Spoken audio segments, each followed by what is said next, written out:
Okay, so today is Sunday, 15th of September 2024, just before midday. Air temperature 32 degrees centigrade, which is about 90 degrees Fahrenheit. Probably it's going to get a bit hotter today, maybe up to maybe 33, 34. We'll see what happens. I just returned a few days ago from my 2 months vacation. I've just about recovered from jet lag, so I'm not feeling quite so much like a zombie. And I'll give a sitrep on how my MEDAKA have fared over the last 2 months while I've been away. So starting with my pond, almost complete total disaster. I had maybe 50, 60, 70 MEDAKA in here before I went away. Now there are only about 3 or 4. I'm still assessing what the problem is. Not sure, there's one over there, maybe one very small one. There are a few over there somewhere. And there's some red patches in there as well, which stay in there most of the time. So I'm still assessing what the problem was, and I'll do another video about the pond in a few days' time. So I'll go back to the happier situation with my tubs.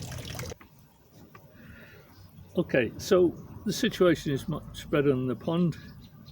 I've had a very trustworthy person feeding the fish while they've been away for 2 months, and there are no signs of overfeeding. Water quality in the tubs is very good. 0 ammonia, 0 nitrites, low nitrates, no algae blooms or stuff like that, even though there have been no water changes for that 2 months I've been away. In one of my previous videos, I explained problems I have with my very soft water being subject to pH shocks when I get this very, very heavy rain in the summer. The rain is pH of about 5 or below, a bit below 5 maybe, and so that can quickly drop the pH in the tubs from about maybe the usual 6.8 down towards 5. Now I have bags of can I see in there? Yeah, I've got some in there. Now I have bags of limestone chips and cuttlebone. Let me get one.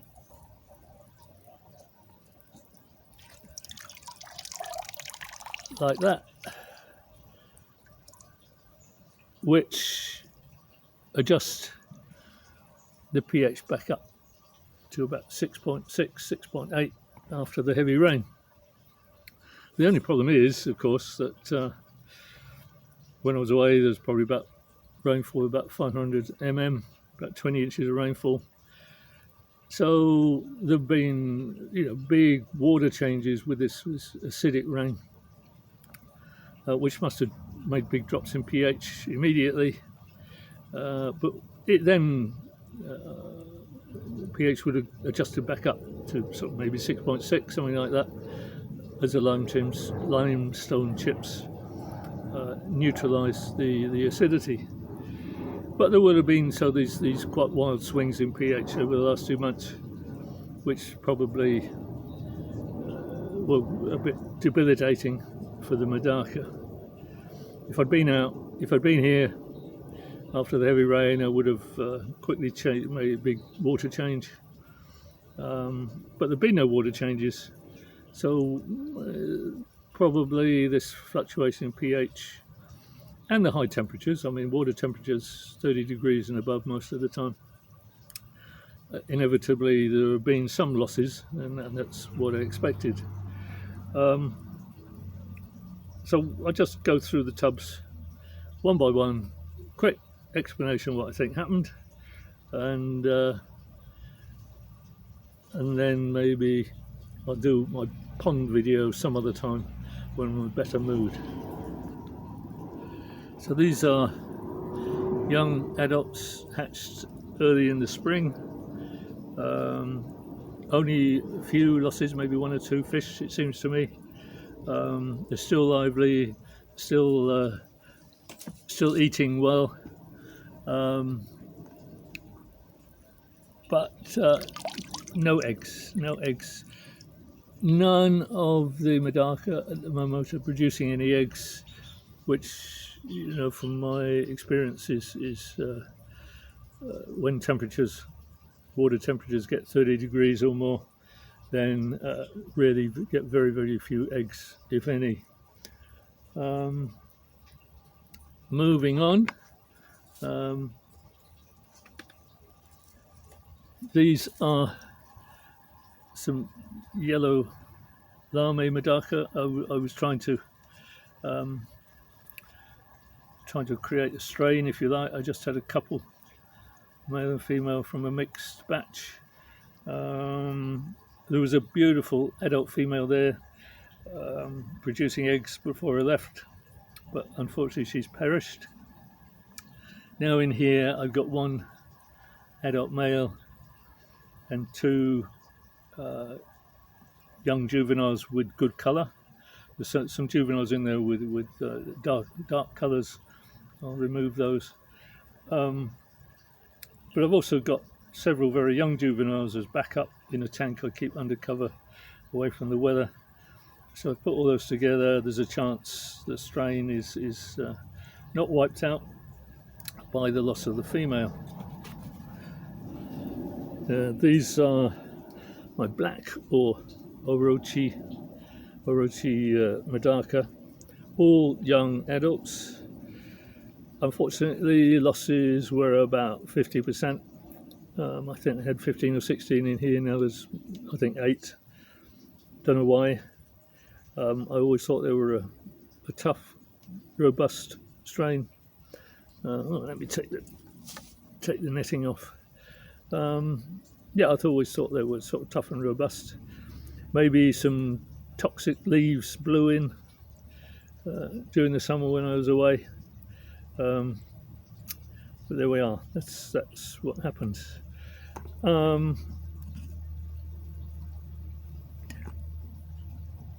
Over here I've got what I call shine. I don't really know what they are. They're sort of blackish bluish colour with a quite often a lame or shine strip down their back.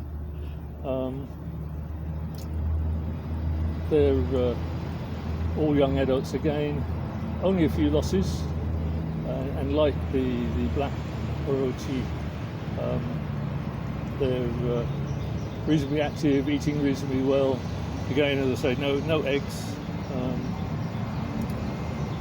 But for all of these fish along here, I have backup very young juveniles, either in some backup tubs, which I'll show in a minute, or if they were very young when I went away, put them in a tank under cover, away from the weather, and they survive very well. So yeah, all these, unless I mention otherwise, I've got backup somewhere, and I'll get down to sorting them all out, and hopefully they'll start breeding again when the cooler weather gets here in a few weeks' time. So these are again young adults, although they were, you know, sort of still juveniles when I left. They're doing very well. I don't think any losses with these. They're eating well, quite active. Again, hope to breed from them when the weather gets cooler. In here, again, let's take. In here, I've got a mix, an assortment of MEDAKA, which maybe the coloration was not very good when they were younger, or maybe they've got something like a physical deformity or something. I put them in here. They're very happy. Whether I have any losses or not, I'm not sure. But again, they're eating well and seem quite lively, so they've survived. Survived fine.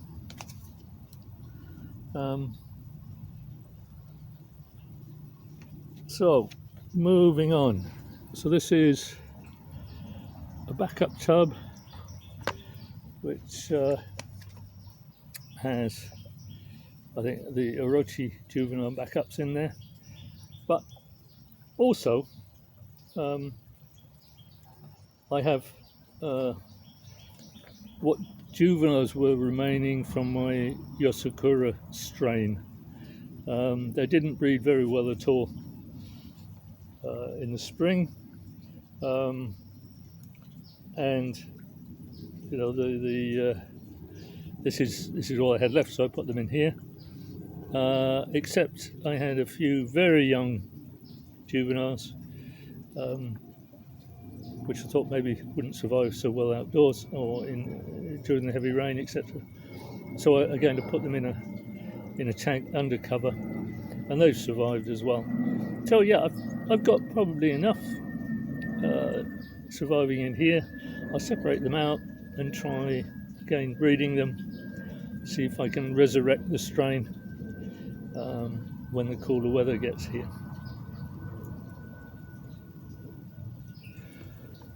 So this is a backup tub, and over there is the other one. So there are three altogether.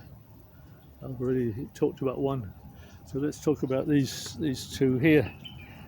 Now these two, as well as having backup juveniles from my other tubs, that I've shown you already. So these have backup juveniles in here, and they've survived very well, which is good. Happy about that. However, also having these tubs, my original adult breeding groups of my red cap, orange and white types of MEDAKA. Total in the two tubs of about 30 fish of these adults, and out of those 30, maybe been a few more, all of them have perished except for two. So I can look at this one, although there's not much to see. And get rid of the reflections if I can. Yeah, so there's not much to see in here really.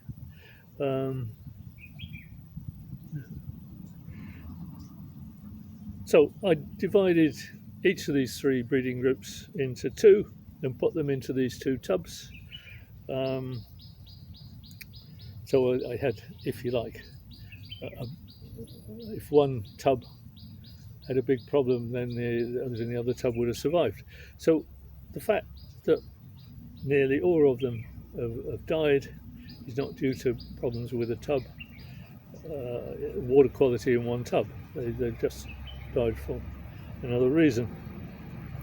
And I think it was because you can just see one, there's just one adult, one of the ones that's left, and maybe another smaller one there. The others, I think, are juveniles from the Shine group. Yeah, I think it's because they're older adults, probably about 18 months old, and they'd already gone through the usual very difficult summer conditions last year in 2023, so they survived through that. But they didn't manage to survive the stresses of another summer outdoors with the high temperatures, heavy rainfall, etc. So I think that's what it is. I mean, also the females, most of them would have gone through two breeding seasons, so that probably was another factor why they didn't survive in the sort of relatively severe weather conditions for outdoor MEDAKA we get in my location. Now, but what is very disappointing is that all the juveniles I'd had from breeding in the spring from these three groups, the red caps, the orange and the white MEDAKA, all of those juveniles I put in my pond, 60, 70, whatever it was, I can't remember. And as I said, disaster in the pond. There's only maybe 3 or 4 of those left, so I don't really have a functioning backup now from these three groups: red caps, orange, and white. In effect, basically, all those three strains of MEDAKA have been wiped out. So there we are. That's the way things go. If I kept some juveniles in these backup tubs, which I would do next year, if you like, maybe the strains could be resurrected, if you like. But I think perhaps this sadly illustrates a point I occasionally try to make. Even though MEDAKA are tough, in my experience, maybe I'm not doing things right, I don't know, but in my experience, the way I try and keep them, trying to keep MEDAKA outdoors in reasonably natural conditions, which are subject to the vagaries of weather, predators, changing temperatures, heavy rainfall, changing seasons, etc., is more difficult keeping them outdoors than keeping them in an indoor aquarium where all conditions, water quality, temperature, etc., are under very controlled conditions. So have to accept losses.